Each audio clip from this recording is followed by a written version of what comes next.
राज्यात खरीपासाठी यंदा 51 लाख टन खतं उपलब्ध। प्रत्येक जिल्ह्यासाठी आता वेगळं कृषी धोरण। ज्येष्ठ पशुवैद्य प्रतिष्ठानातर्फे विविध पुरस्कारांचं वितरण। सांगली जिल्ह्यात शेळ्या मेंढ्यांसाठी राज्यातली पहिली चारा छावणी सुरू आणि सातारा जिल्ह्यात तलाव दुरुस्तीचा अनोखा पॅटर्न। नमस्कार, आता पाहूया सविस्तर वृत्त। यंदाच्या खरीप हंगामासाठी शेतकऱ्यांना खताची कमतरता भासणार नाही। या हंगामासाठी यंदा 51 लाख टन खतं उपलब्ध आहेत। खरीपासाठी केंद्राने राज्याला 43 लाख टन खतं मंजूर केली आहेत।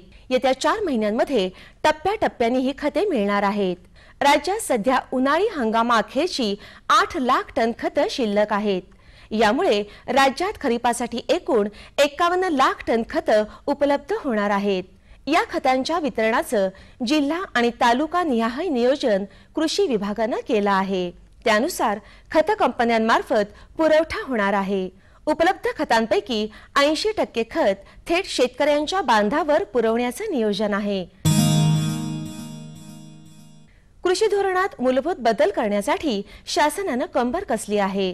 त्या दृष्टीनेच पुढचं पाऊल म्हणून प्रत्येक जिल्ह्यासाठी स्वतंत्र कृषी धोरण आखण्याचा शासनाचा विचार आहे। लवकरच याबाबतचा निर्णय घेतला जाणार आहे। प्रत्येक जिल्ह्यातलं हवामान, मातीची आणि पाण्याची स्थिती, शेतकऱ्यांच्या आणि बाजारपेठेच्या गरजा या गोष्टी वेगवेगळ्या असतात। त्यामुळेच एकच सामायिक कृषी धोरण सर्व जिल्ह्यांना लागू होऊ शकत नाही। त्यामुळेच प्रत्येक जिल्ह्यासाठी वेगळं कृषी धोरण आखण्याचा विचार सुरू झाला आहे।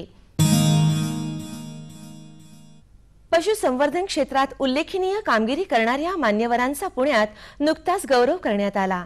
ज्येष्ठ पशुवैद्य प्रतिष्ठान महाराष्ट्र यांच्यातर्फे त्यांना विविध पुरस्कार प्रदान करण्यात आले।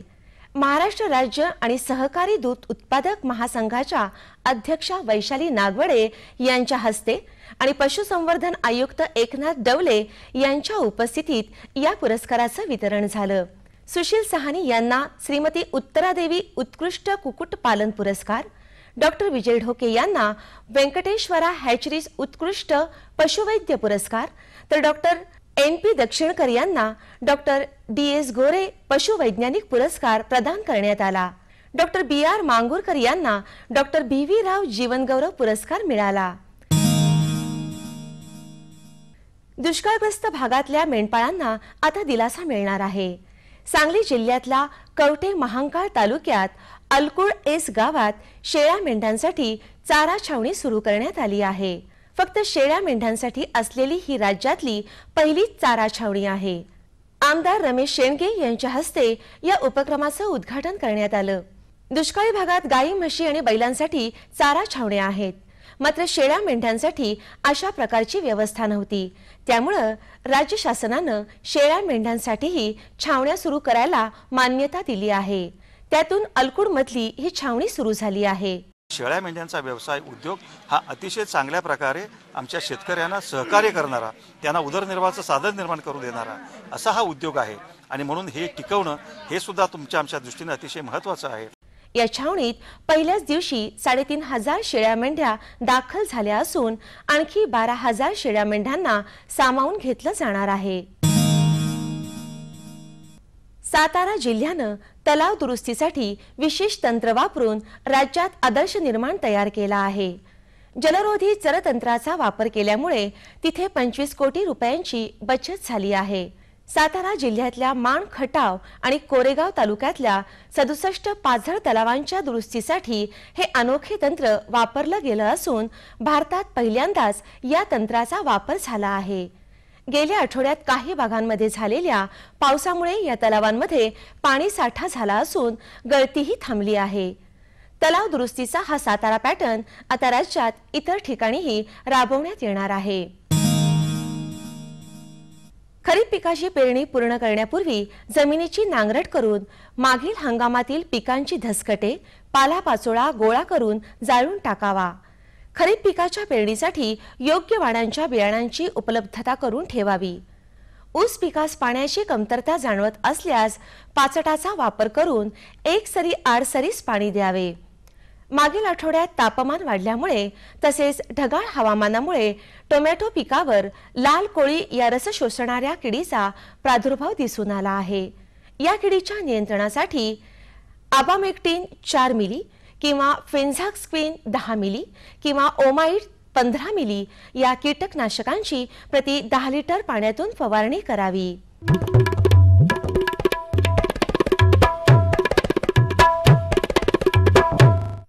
आता बघूया कोल्हापूर कृषी उत्पन्न बाजार समितीचे काही बाजारभाव प्रति क्विंटलचे। अननस कमाल 1200 रुपये किमान 500 रुपये, चिकू कमाल 1400 रुपये किमान 200 रुपये, केळी कमाल 850 रुपये किमान 800 रुपये, मोसंबी कमाल 5000 रुपये किमान 1800 रुपये, पपई कमाल 900 रुपये किमान 300 रुपये, संत्री कमाल 5600 रुपये किमान 4500 रुपये, सफरचंद कमाल 14000 रुपये किमान 1500 रुपये प्रति क्विंटल।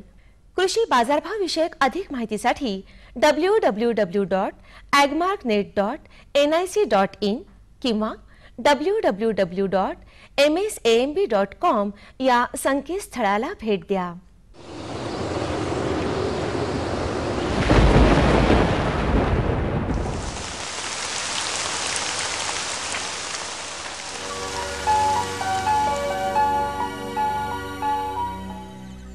कोकणात बऱ्याच ठिकाणी, दक्षिण मध्य महाराष्ट्रात काही ठिकाणी पाऊस पडण्याची शक्यता आहे, तर राज्यात इतरत्र तुरळक ठिकाणी मेघगर्जनेसह पाऊस पडण्याची शक्यता आहे। राज्यातील काही प्रमुख शहरांचे तापमान अंश सेल्सिअस मध्ये पुढील प्रमाणे: मुंबई कमाल 34 अंश सेल्सिअस किमान 25 अंश सेल्सिअस, पुणे कमाल 35 अंश सेल्सिअस किमान 26 अंश सेल्सिअस, नागपूर कमाल 44 अंश सेल्सिअस किमान 33 अंश सेल्सिअस, नाशिक कमाल 38 अंश सेल्सिअस किमान 27 अंश सेल्सिअस, औरंगाबाद कमाल 38 अंश सेल्सिअस किमान 28 अंश सेल्सिअस, कोल्हापूर कमाल 33 अंश सेल्सिअस किमान 23 अंश सेल्सिअस, सांगली कमाल 35 अंश सेल्सिअस किमान 25 अंश सेल्सिअस, सातारा कमाल 34 अंश सेल्सिअस किमान 24 अंश सेल्सिअस आणि सोलापूर कमाल 36 अंश सेल्सिअस किमान 27 अंश सेल्सिअस राहण्याची शक्यता आहे। हवामान विषयक अधिक माहितीसाठी भारतीय हवामान विभागाच्या www.imd.gov.in या संकेतस्थळाला भेट द्या। या होत्या आजच्या कृषी वार्ता। पुन्हा भेटूया पुढील भागात। तोपर्यंत नमस्कार।